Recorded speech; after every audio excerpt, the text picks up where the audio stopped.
What is going on, my movie-loving friends? My name is Gilbert Ybarra, and welcome back to the Attic Review. Today's episode of Tar, I am so excited to talk about one of my favorite horror rom-coms of all time, and that movie is So I Married an Axe Murderer. Honeymoon murderer. She marries men under fake identities, and then she murders them. No. Charlie, there's something I've been meaning to tell you. I am hoping that most of you have seen this, because I'm going to talk about the highlights of why this is a 90s classic, but I also want to talk about a little theory I have about the ending, and whether or not our antagonist acted alone. In my opinion, this is Mike Myers. No, not that one. That one. Mr. Austin Powers himself. I believe that this is his best work. Alright, quick synopsis, and then we're gonna talk about my theory that made me look at this movie completely different now. Meet professional poet and official city boy Charlie McKenzie, who loves the ladies but has a strong fear of commitment. Because these streets are rough, with possible crazed wives prowling about. But I'm getting ahead of myself here. Charlie meets the angelic Harriet, who is a kick-ass butcher, has the face of an angel, but the possible past of the devil. God damn. Although he initially is head over heels for Harriet, his fears and other hints are beginning to make him believe that his beloved butcher is responsible for murdering at least 3 of her ex-husbands.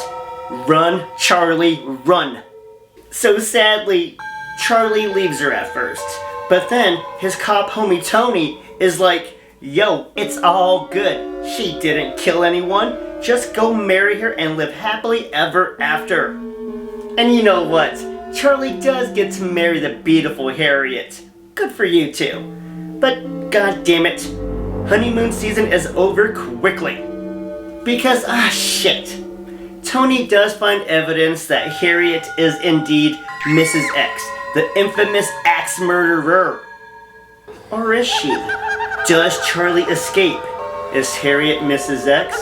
If you've seen the movie, you already know. If you haven't, go see it, come back for the spoilers, and my self-made theory that blew my mind. Alrighty, I love this movie so much, not just because of the 90s nostalgia, but because of all the paranoia and absurdity. First of all, Charlie, this motherfucker, is just a poet living a lavish lifestyle in the Bay. It's pretty expensive there, and Harriet is also balling despite just her work as a local butcher. I don't know why that bothers me so much, but it's absolutely absurd. But the main focus here is on Charlie and the fear that he lives with after finding love in all the wrong places. We have an air of doom around us because of a possible murderer.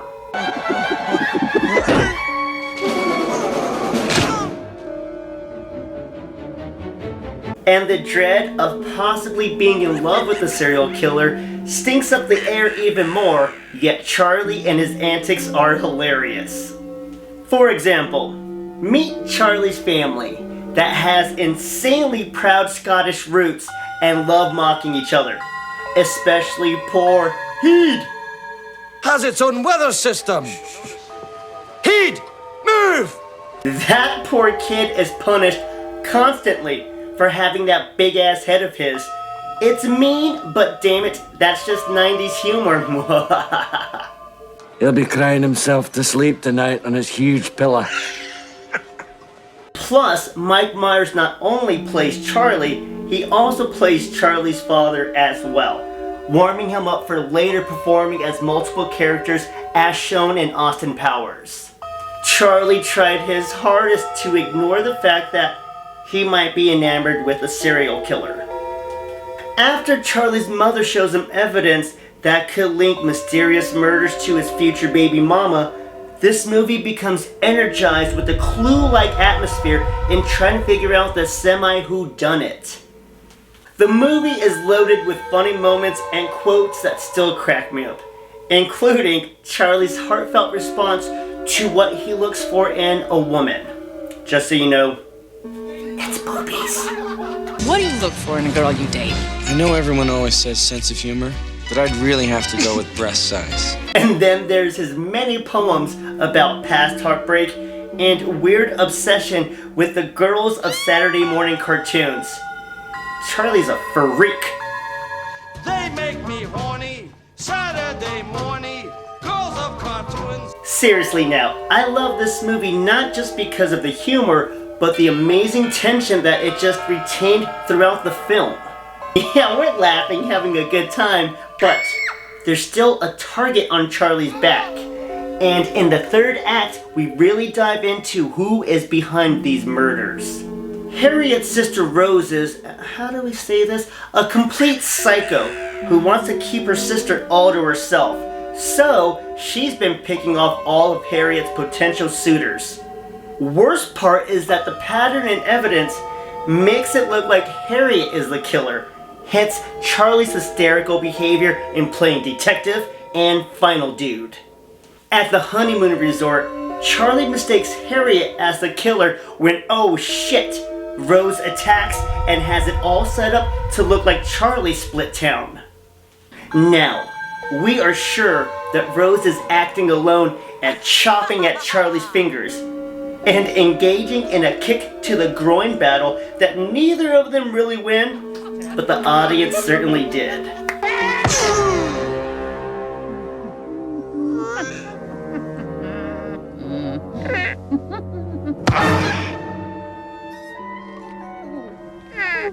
Rose is now a jailbird. And Charlie and Harriet get to enjoy marital bliss. Yay! Or nay. Because, what if Harriet knew what Rose was doing? And what if she was even in on it and let her sister take the blame? Because she knew her sister loved her enough to take the blame. Until recently, I just assumed that Rose was the sole assailant. But after a few recent rewatches, now I'm starting to think that Harriet knew about this shit and probably even joined in a few times. Come on now. Harriet is super close with her sister, knows how codependent Rose is with her. You're telling me Harriet didn't have suspicions that Rose might have some thorns? Kinda cheesy, I know. Move this man! If Harriet were completely innocent, she never picked up that everybody she tried to marry mysteriously disappeared. Perhaps Harriet just turned a blind eye to her sister's actions. Maybe. But what if Harriet enlisted and maybe helped Rose out in disposing of these unfortunate hubbies? According to the news clippings, Harriet wasn't being courted by the best of candidates. Let's see, what was there? Lounge bar owner? Russian martial arts instructor? Those occupations could have some sinister intentions and loads of cash. But hey, perhaps those future husbands were abusive fellas, and Rose and Harriet were able to not only get vengeance against some bad dudes, but maybe they also got access to their company funds in order to fund their lifestyle in San Fran and who knows where else.